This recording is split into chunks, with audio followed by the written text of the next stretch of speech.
Hi, I'm Robert Johnson. I'm an avid fly fisherman, outdoor enthusiast, and political activist.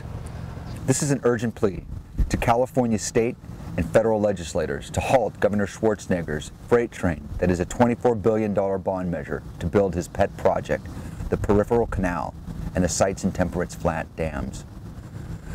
In this highly rushed, informal video, I seek to begin pulling back the curtain to reveal that the Emperor, the water barons that are secretly underwriting a massive media campaign of deception, that this water emperor has no clothes.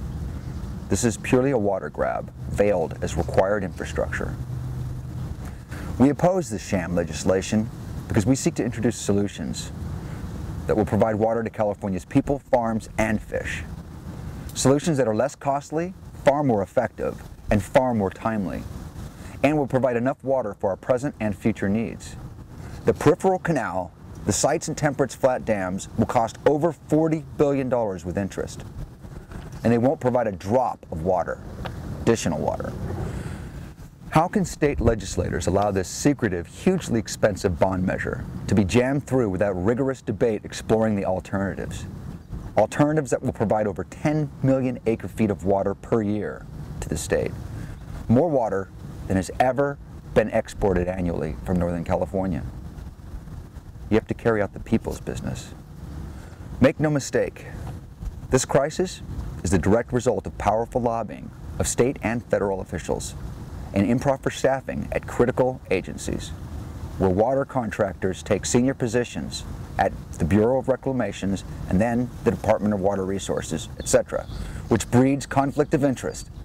Because of this arrangement, the state and federal project operators allowed more water to be exported than was legally permissible. Land that should have never been cultivated because it lacked water rights was planted with permanent crops based on the expectation of continued, illegal, increased levels of export. A handful of corporate agribusinesses allowed this to happen, with full knowledge that in low water years, water exports legally would be cut.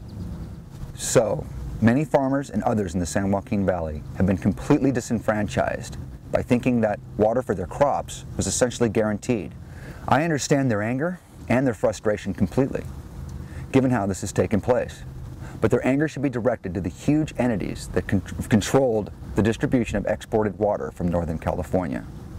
Yet this handful of billionaire San Joaquin Valley irrigators has now orchestrated a highly effective PR campaign to make Californians believe that radical environmentalists and liberals are putting a 3-inch fish before people, jobs, and farms.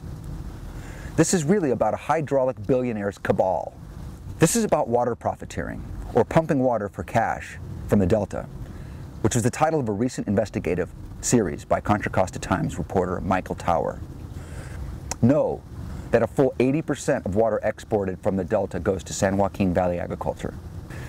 California has seen what happens when we allow critical public infrastructure to be controlled in a manner that allows conflict of interest and windfall profiteering.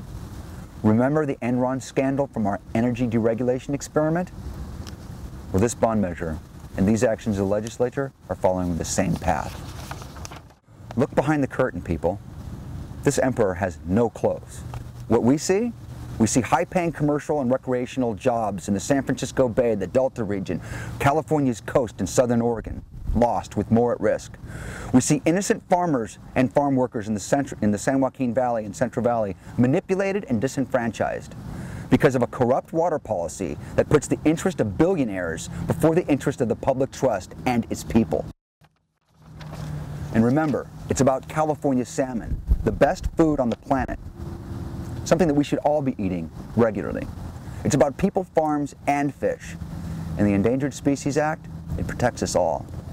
It even protects us from ourselves.